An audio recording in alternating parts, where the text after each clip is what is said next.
Okay, this is Against Our Better Judgment by Allison Weir. The hidden history of how the U.S. was used to create Israel. This is one I cannot recommend enough. This is a very good book, and it's from 2014. Very much just the facts, ma'am approach. If you are into researching anything with regards to political Zionism and that sort of thing, I cannot recommend this enough. Just to give you an idea, the book is, let's see.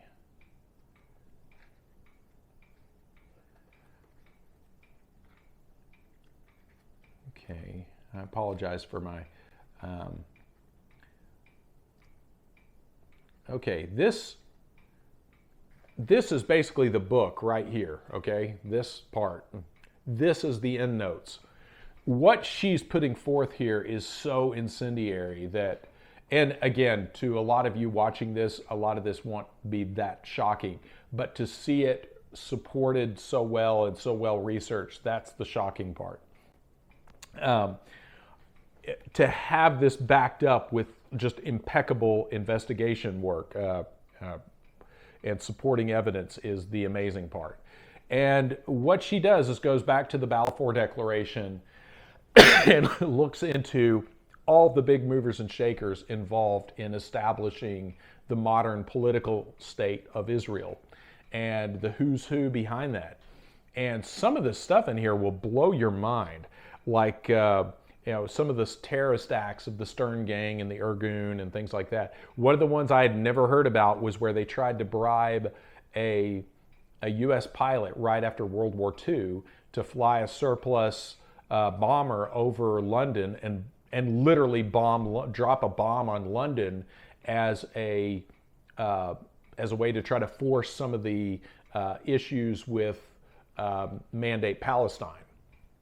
So there's a lot of stuff like that in here that, again, all backed up, all well supported.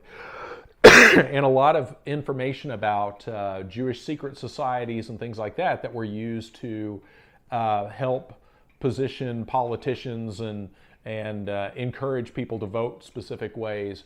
That all of that is really, really good information. And again, my thing on this is one of those things where I know a lot of folks that get jumpy about talking about Israel. But I think it's real important that we discuss openly what Israel is and what it is not. And to believe that Israel is the fulfillment of any kind of biblical prophecy, I think is one of the ultimate hoodwinks, or one of the ultimate deceptions. And I'm not saying it's necessarily a deception of the end times variety or anything like that.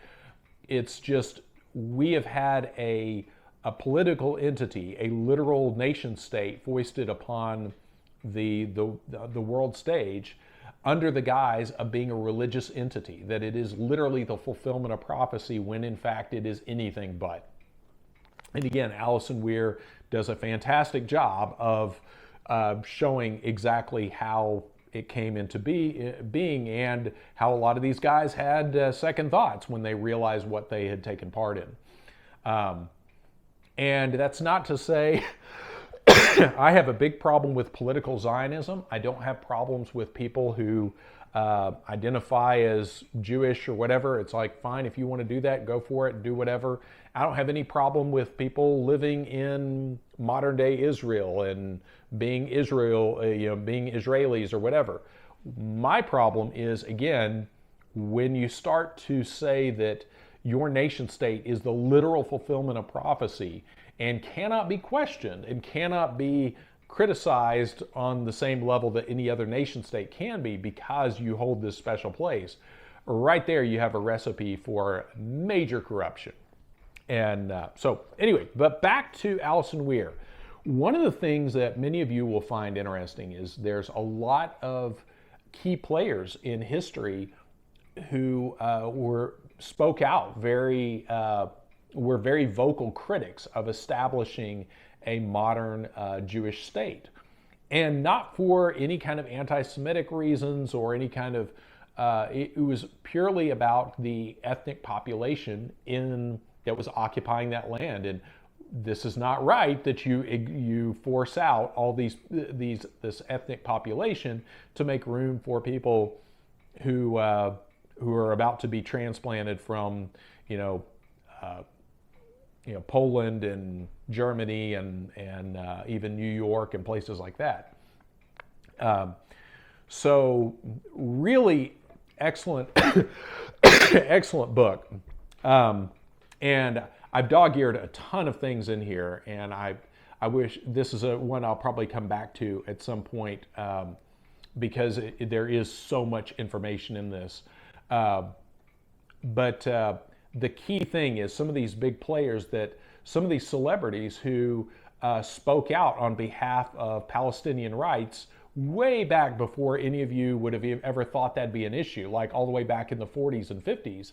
A lot of these people had their careers destroyed way back then. So a lot of what we now call cancel culture, she demonstrates that was alive and well, some 75 years ago.